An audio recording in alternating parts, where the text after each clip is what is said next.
પ્રત્યેક વર્ષે કારતક મહિનાની પૂર્ણિમા તિથિ ઉપર દેવ દિવાળી મનાવવામાં આવે છે.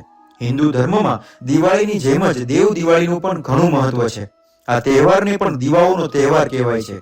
દેવ દિવાળીનો આ પાવન પર્વ દિવાળીના 15 દિવસ પછી મનાવવામાં આવે છે. આ પર્વ મુખ્ય રૂપે કાશીમાં ગંગા નદીના કિનારે મનાવવામાં આવે છે. માન્યતા છે કે આ દિવસે તમામ દેવતાઓ કાશીની પવિત્ર ભૂમિ ઉપર ઉતરે છે અને દિવાળી મનાવે છે. દેવોની આ દિવાળી ઉપર વારાણસીના ઘાટને માટીના દીવાઓથી સજાવવામાં આવે છે. કાશીમાં કારતક મહિનાની પૂર્ણિમાના દિવસે દેવ દિવાળી મનાવવાની પરંપરા વર્ષોથી ચાલતી આવે છે. આ દિવસે કાશી નગરીમાં એક અલગ જ ઉલ્લાસ જોવા મળે છે. ચારે તરફ ખૂબ સાજ સજાવટ કરવામાં આવે છે. શાસ્ત્રોમાં આ દિવસે દીપદાનનું પણ ઘણું મહત્વ બતાવવામાં આવ્યું છે. શા માટે મનાવવામાં આવે છે દેવ દિવાળી? પૌરાણિક કથા અનુસાર એકવાર જ્યારે ભગવાન શંકરના મોટા પુત્ર અને દેવતાઓના સેનાપતિ ભગવાન કાર્તિકેયે તારકાસુરનો વધ કર્યો હતો, ત્યારે પિતાના મૃત્યુનો બદલો લેવા માટે તારકાસુરના ત્રણેય પુત્રો તારકાક્ષ, કમલાક્ષ અને વિરુન્માલીએ પ્રણ લીધા હતા. આ ત્રણેય ત્રિપુરાસુરના નામથી ઓળખાતા હતા. આ ત્રણેય કઠોર તપ કરીને બ્રહ્માજીને પ્રસન્ન કર્યા હતા અને એમનાથી અમરત્વનું વરદાન માંગ્યું. પરંતુ બ્રહ્માજીએ એમને આ વરદાન આપવાની ના પાડી અને કીધું કે બીજું કંઈક માંગો.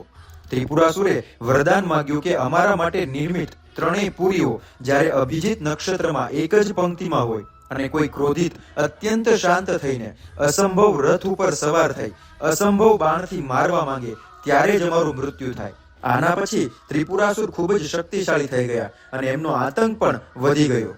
તેઓ જ્યાં પણ જતા હતા સમસ્ત સત્પુરુષો ઉપર અત્યાચાર કરતા, અહીંયા સુધી કે દેવતાગણ પણ એમનાથી પીડિત હતા. એમને યુદ્ધમાં કોઈ હરાવી શકતું ન હતું. અંતમાં હેરાન થઈને સૌ દેવતાઓ અને ઋષિમુનિઓ ભગવાન શંકરના શરણમાં પહોંચ્યા. સૌએ મહાદેવને પોતાની વ્યથા કહી તો મહાદેવે દેવતાઓને પોતાનું અડધું બળ આપ્યું અને ત્રિપુરાસુર સામે લડવા માટે કહ્યું. પરંતુ બધા દેવતા ભગવાન શંકરના બળને સંભાળી ન શક્યા અને પછી સ્વયં શંભુએ ત્રિપુરાસુરનો સંહાર કરવાનો સંકલ્પ લીધો. ત્યાર પછી દેવતાગણે એમનું અડધું બળ શિવને સમર્પિત કરી દીધું. પૃથ્વીને જ ભગવાને રથ બનાવ્યો. સૂર્ય અને ચંદ્ર એ રથના પૈડા બન્યા. સૃષ્ટા સારથી બન્યા. ભગવાન વિષ્ણુ બાણ બન્યા. વાસુકી ધનુષની દોરી અને મેરુ પર્વત ધનુષ બન્યું. પછી ભગવાન શિવે આ અસંભવ રથ ઉપર સવાર થઈને અસંભવ બાણ ચડાવી લીધું અને અભિજીત નક્ષત્રમાં ત્રણેય પુરીના એક પંક્તિમાં આવતા જ ત્રિપુરાસુર ઉપર આક્રમણ કર્યું. પ્રહાર થતા જ ત્રણેય પુરી સળગીને ભસ્મ થઈ ગઈ અને ત્રિપુરાસુરનો અંત થયો. ત્યારથી ભગવાન શિવ ત્રિપુરારી પણ કહેવાયા છે. કારતક મહિનાની પૂર્ણિમાના દિવસે જ ત્રિપુરાસુરનો વધ થયો હતો. એની પ્રસન્નતામાં બધા દેવતા ભગવાન શિવની નગરી કાશી પહોંચે છે. પછી ગંગામાં સ્નાન કરીને દીપદાન કરીને ખુશી મનાવે છે. ત્યારથી જ પૃથ્વી ઉપર આ દિવસે દેવ દિવાળી મનાવા લાગી. આ જ કારણ છે કે દર વર્ષે કારતક માસની પૂર્ણિમા તિથિ ઉપર આજે પણ કાશીમાં દિવાળી મનાવવામાં આવે છે. ક્યારે મનાવવામાં આવશે દેવ દિવાળી? દેવ દિવાળીનો પર્વ કારતક મહિનાની પૂર્ણિમાના દિવસે મનાવવામાં આવે છે, જે આ વર્ષે 15 નવેમ્બર 2024 ના રોજ છે. પંચાંગ અનુસાર કારતક મહિનાની પૂર્ણિમા તિથિ 15 નવેમ્બરે સવારે 6:19 શરૂ થશે અને 16 નવેમ્બરે સવારે 2:58 સમાપ્ત થશે. સનાતન ધર્મમાં ઉદયાતિથિ મનાવવામાં આવે છે. એટલા માટે આ વર્ષે કારતક મહિનાની પૂર્ણિમા 15 નવેમ્બરના રોજ ઉજવવામાં આવશે અને આ જ શુભ અવસર ઉપર દેવ દિવાળી પણ મનાવવામાં આવશે. દેવ દિવાળીની પૂજા વિધિ. દેવ દિવાળીના દિવસે સવારે જલ્દી ઉઠીને નદીમાં સ્નાન કરવું જોઈએ. જો કોઈ કારણોસર નદીમાં સ્નાન સંભવ ન હોય તો તમે નાવાના પાણીમાં થોડું ગંગાજળ ઉમેરીને પણ સ્નાન કરી શકો છો. ત્યારબાદ સાફ કપડાં પહેરીને સૂર્યદેવને અર્ઘ્ય આપવું. આ દિવસે ભગવાન ગણેશ, ભગવાન શિવ અને ભગવાન વિષ્ણુની પૂજા કરવી જોઈએ. પૂજામાં હળદર, કંકુ, ચંદન, અક્ષત એટલે કે ચોખા, સોપારી, નાળાછડી, જનેઉ, દુર્વા, પુષ્પ, ફળ અને નૈવેદ્ય અર્પિત કરવા જોઈએ અને પછી ધૂપ દીવો કરી આરતી કરો. ગંગા સ્નાન પછી કરો દીપદાન. દિવાળી એટલે કે કારતક મહિનાની પૂર્ણિમાના દિવસે ગંગા નદીમાં સ્નાન કર્યા પછી 11 દીવાનું દાન કરવું. પછી નદી કિનારે સ્થિત કોઈ પણ મંદિરમાં પૂજા અર્ચના કરી ઘરે જવું જોઈએ. ઘરે આવીને માં તુલસીના છોડ પાસે પણ અને ઘરના મંદિરમાં પણ ઘીનો દીવો કરવો. આવું કરવાથી માં લક્ષ્મીની કૃપા થશે. ઘરમાં સળગાવો 11 દીવા. દેવ દિવાળીના દિવસે ઘરમાં ઘી કે સરસવના તેલના 11 દીવા કરવા.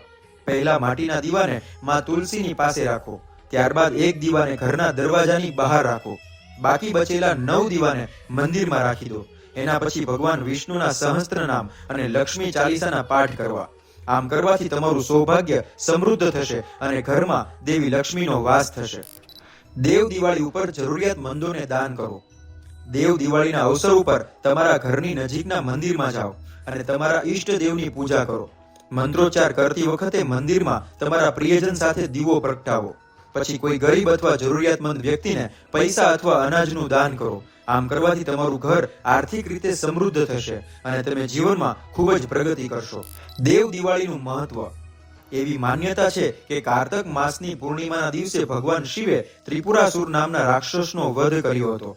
ત્રિપુરાસુરના વધ પછી બધા દેવી દેવતાઓએ સાથે મળીને ઉજવણી કરી. એવું કહેવાય છે કે આ દિવસે ભગવાન શિવની સાથે તમામ દેવી દેવતાઓ પૃથ્વી ઉપર આવે છે અને દીવા પ્રગટાવીને ઉજવણી કરે છે. તેથી કાશીમાં દર વર્ષે કારતક મહિનાની પૂર્ણિમા તિથિ ઉપર દેવ દિવાળી ખૂબ જ ધામધૂમથી ઉજવવામાં આવે છે. દેવ દિવાળી ઉપર દીવાનું દાન કરવાનું મહત્વ. ધાર્મિક ગ્રંથોમાં દેવ દિવાળીના દિવસે ગંગા સ્નાન કર્યા બાદ દીવાનું દાન કરવાનું મહત્વ જણાવવામાં આવ્યું છે. એવું માનવામાં આવે છે કે આ દિવસે ગંગા સ્નાન કર્યા પછી એક દીવો દાન કરવાથી તમારું આખું વર્ષ શુભ રહે છે. મિત્રો, તમને આ વાર્તા કેવી લાગી કૃપા કરીને કમેન્ટ કરીને જણાવો. જો તમને વિડીયો પસંદ આવ્યો હોય તો લાઈક કરો અને આ ચેનલને સબસ્ક્રાઇબ કરો. જય શ્રી કૃષ્ણ.